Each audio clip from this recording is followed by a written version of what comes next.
Hi, இன்னைக்கு நாங்க ஒரு ஃபங்க்ஷனுக்கு தான் கிளம்பி போயிருக்கோம். அது என் ஹஸ்பண்டோட ஃப்ரெண்ட் ஃபங்க்ஷனுக்கு தான். வாங்க ஃபங்க்ஷன்ல என்னென்ன நடந்துச்சுன்னு இந்த வீடியோல பார்க்கலாம்.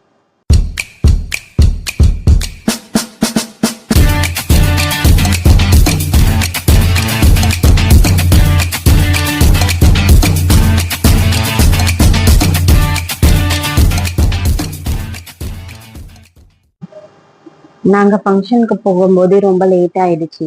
நாங்க லேட்டா தான் கிளம்பி வந்தோம். வந்ததும் வந்த உடனே நாங்க ஷாக் ஆயிட்டோம். போய் பார்த்தா பொண்ணு மாப்பிள்ளையும் ரிசப்ஷன் கெட்டப்ல உட்காந்துருந்தாங்க. ஏன் நாங்க ஷாக் ஆயிட்டோம்னா, நாங்க வந்தது தாலி பிரிச்சு கோக்குற ஃபங்க்ஷன்னு சொல்லி நினைச்சிட்டு தான் வந்தோம். வந்து பார்த்தா பொண்ணு மாப்பிள்ளையும் ரிசப்ஷன் கெட்டப்ல இருக்காங்க. என்னடா இது, வேற ஃபங்க்ஷனுக்கு எதுவும் வந்துட்டோமோன்னு ஒரே கன்ஃபியூஷன். அப்புறம் அங்க இருக்கிறவங்க கிட்ட எல்லாம் விசாரிச்சதுக்கு அப்புறம் தான் தெரிஞ்சது, இது ரிசப்ஷன் தான். இன்னைக்கு தாலி பிரிச்சு கோக்குற ஃபங்க்ஷன்லாம் வைக்கல, இன்னைக்கு ரிசப்ஷன் தான் நடந்துட்டு இருக்கு அப்படின்னு சொன்னாங்க. அப்புறம் பாப்பாக்கு ரொம்ப பசிக்குதுன்னு சொல்லி கேட்க ஆரம்பிச்சுட்டா. வா போய் சாப்பிடலாம்னு கூப்பிட்டா. சரி, எந்த ஃபங்க்ஷனா இருந்தா என்ன, வந்ததுக்கு நம்ம சாப்பிடுற வேலையை பார்க்கலாம்னு சொல்லிட்டு நானும் சாப்பிட போலான்னு சொல்லி உட்கார்ந்து இருந்தேன். அவர் அவங்க ஃப்ரெண்ட்ஸ் கூட மொய் பண்ணலாம் வச்சுட்டு தான் வருவேன்னு சொல்லி நின்றுட்டு இருந்தாரு. மொய் பண்ண வச்சு போட்டோ எடுத்துட்டு குரூப் போட்டோ எடுத்துட்டு தான் வருவேன்னு சொல்லி வெயிட் பண்ணிட்டு இருந்தாரு. அதுக்குள்ள மேடம் டென்ஷன் ஆயிட்டாங்க. ஒரு வழியா அவர் போட்டோ எடுத்துட்டு வந்துட்டாரு. அதுக்கப்புறம் நாங்க சாப்பிட்ற இடத்துக்கு போய் பார்த்தா அவ்வளோ கூட்டம். சாப்பிட்ற இடத்துலதான் எல்லாருமே ஒட்டுக்கா இருந்தாங்க.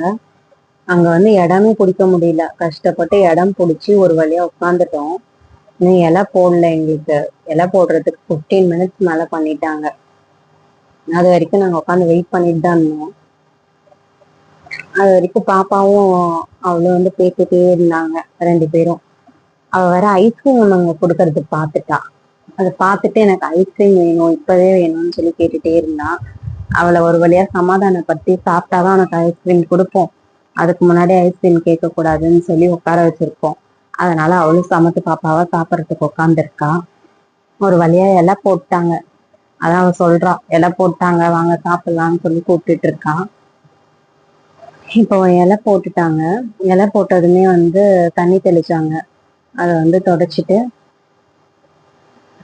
சாப்பிட ஆரம்பிச்சிட்டோம்.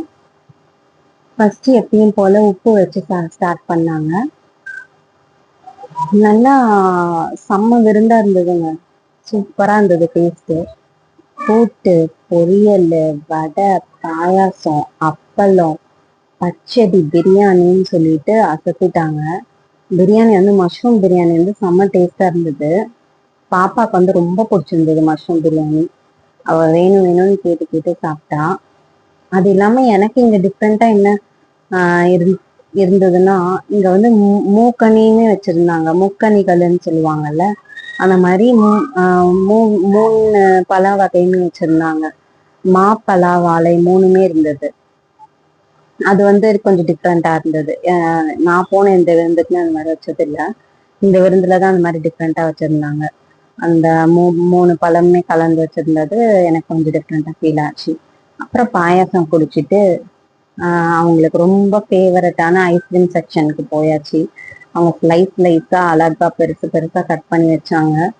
ஐஸ்கிரீம் எடுத்துட்டு ஒரு இடத்துல உட்காந்து அப்படியே நிம்மதியா 4 பேர் பேசிக்கிட்டே சாப்பிட்டுட்டு கிளம்பிட்டோம். அவ்வளவுதான். நாங்க நெக்ஸ்ட் வீடியோல பார்க்கலாம். நீங்க இன்னும் எங்க சேனல் சப்ஸ்கிரைப் பண்ணாம இருந்தீங்கன்னா சிங்கு பப்பு சேனலை தயவு செஞ்சு சப்ஸ்கிரைப் பண்ணிட்டு பாருங்க. அப்பதான் நாங்க போடுற வீடியோஸ்லாம்